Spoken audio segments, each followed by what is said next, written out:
What I did was, you see these right here, there's also the same on the other side. I think what was happening is it's kind of getting a little off.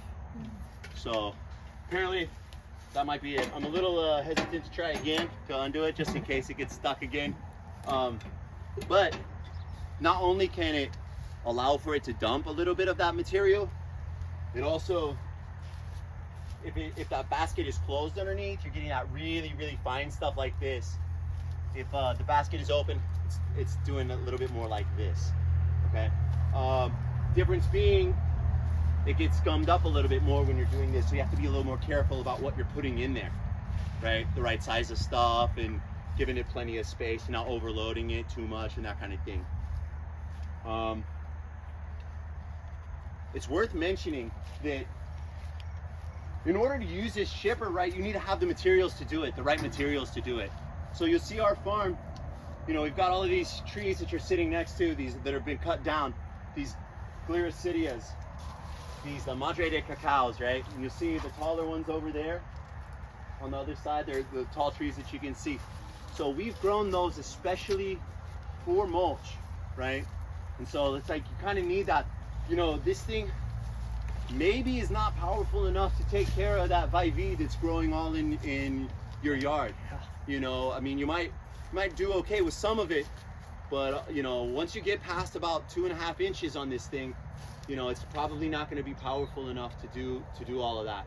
So this really is something that, you know, we know ahead of time what we want to put in there. So we've got, you know, we can put tea. You know, actually probably break a little bit of that off. Matter of fact, I'm going to go and walk over and just grab one right now so that we can look at it.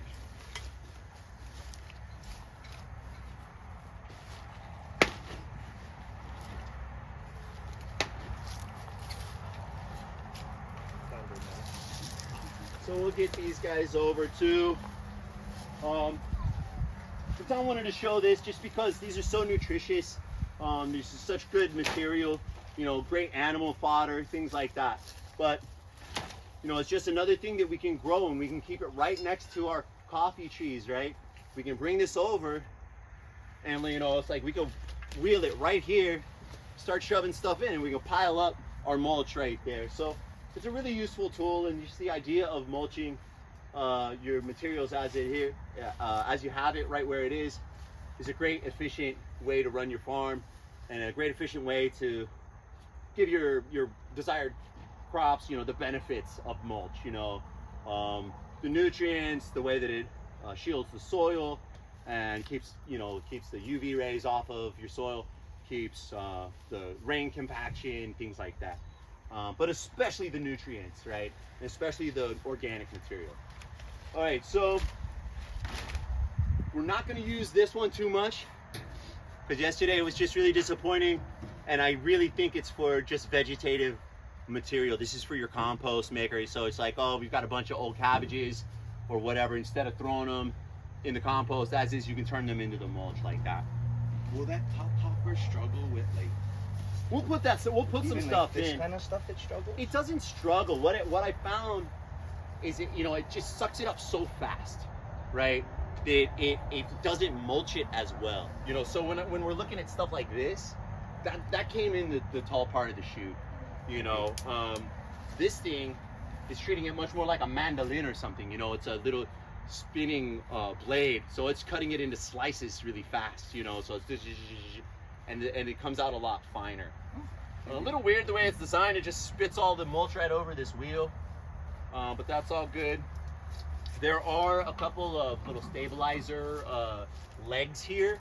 You don't need to use it when the machine is attached to the VCS, but when it's standing, if you want to like detach the machine, you need these legs to keep it standing. And I have learned from experience, including extremely recent experience, just putting this on, that it's just so unstable up here. It's a really top-heavy thing. The way that they use these L kind of locks, you know, it's just not the tightest clamping. So you'll notice that if you don't get these legs tight, you know, it can lean. So you just have to be really, really good about that. And it's not as easy as you want it to be, but it does work. But I do think if you're loading, attaching and unattaching this, you kind of want two people because it is a little top heavy, and with the wheels, it rolls, it wobbles, it can be kind of tough. All right, let's see what else. We do have a little bit of guava. I think we had some over here. I'll probably go and grab a little bit of that after we do it. After I start this running, we'll do a little bit of this, and then I'll run over there and get the guava. That's just harder wood, just so that you guys can see how that goes. Yeah, there's some evidence of some guava left over. But we did have a bit of that cut down, so I want to show you some of that just to see, so you can see how it deals with the harder wood. But it really is nice, and it does the job. Any questions before we get going? It's going to be loud as the BCS, so it'll be hard to talk over. All right, so it's the same thing.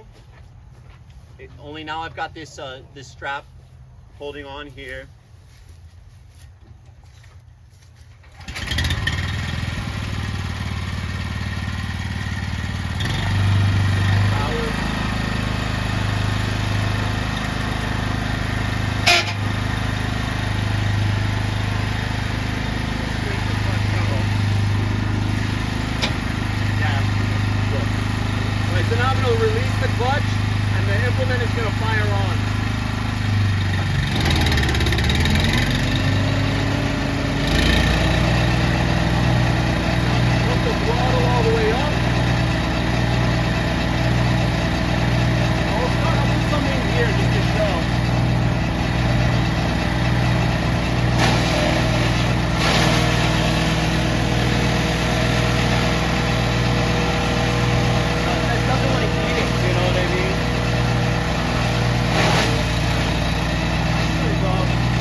look at this. It's all fluid studio right now. All fluid studio. Not a lot of windiness, right? You take that, you know, and pass it around or whatever. Not a lot of woodiness. And then once we get this harder wood, you'll see it gets some wood chips going.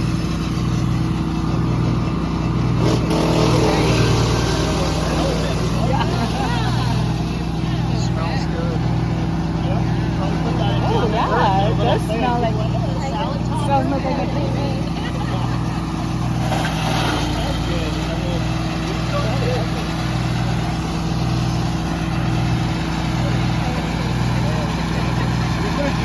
But this feels a little dangerous how fast it goes through. That's another reason I like using the side. Right? You know what I'm saying? There was like no ring, like watch the ring, bracelet, yeah. But then we're getting this, yeah.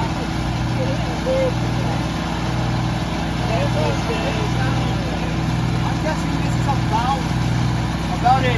Maybe could go a little thicker, but guava's a nice hard wood, yeah.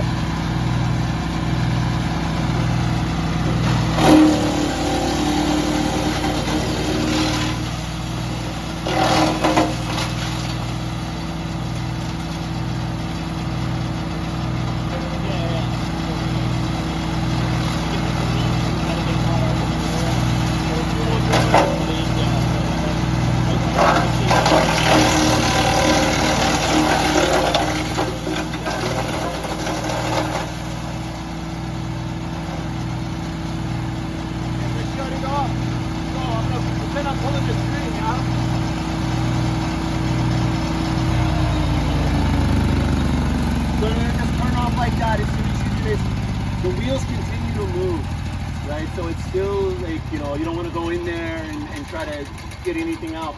So this thing is going to come to a complete stop. This thing, yeah, I guess this thing is pretty much pal turning. So now we can show you that last little bit that we were doing with just that little bit of guava, and you can see the difference. Now we have all those wood chips, right? No, you know, it's just gonna depend on what you have near where you're trying to mulch, those kind of things. But it's nice to have kind of a mix of that green material and that woody material and stuff like that. Yeah, it's kind of cut and dry. I guess my biggest complaint about this thing is how like wobbly it is when you're trying to maneuver it into place, right? Have you had the chance to use like one of those Home Depot $700 wood chippers? Like how does that compare to something like this, or is it not comparable? I don't know exactly the Home Depot kind, but I know we've got the big one on the tractor, and it really, you know, it's just the power. It's a power issue. Okay.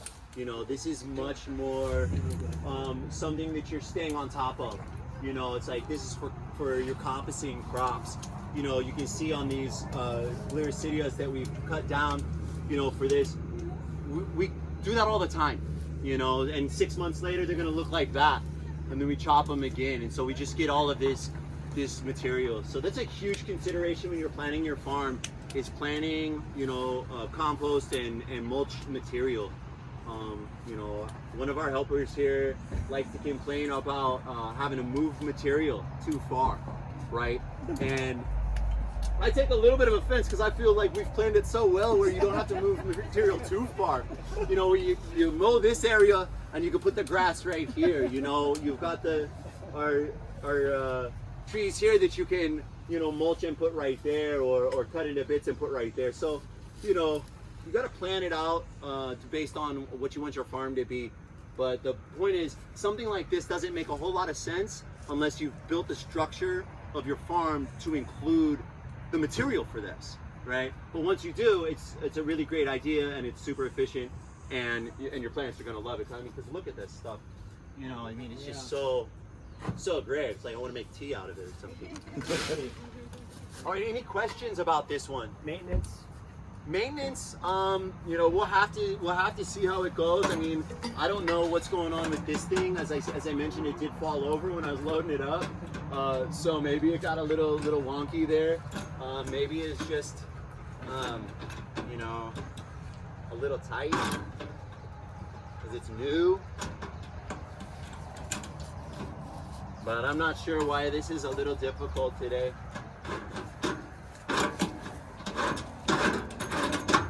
Yeah, seems to be doing all right now. Yeah, maybe we'll put a little oil on there or something like that. You know, maybe we've got our screws adjusted a little too tight or something like that. But point is, it still works. You know, I'd say you got. I mean, you know, you definitely got to grease up where it connects to the roto, whatever you call it. What do you call it? Oh, the PTO? Yeah, the PTO, like the actual, I guess, yeah, the actual PTO. You got to grease that up, make sure that's lubricated. And I would go through here after I'm done, and you'll see, you know, a bunch of this kind of stuff is like trapped in here. And you're welcome to come through now that it's off. Take a look up under here. There's like a basket cage. It's got a bunch of holes like this. If you want to come through and kind of clean that out, it is a little finicky, that kind of thing. Oh, huh. Interesting. Brand new. Yeah, it's maybe it's a little brand new, and that paint's like kind of gumming it up. Get It it certainly rusty, feels a little scratched tight, up. but we're seeing a little tiny bit of paint on our wood chips. So it's bouncing around in there.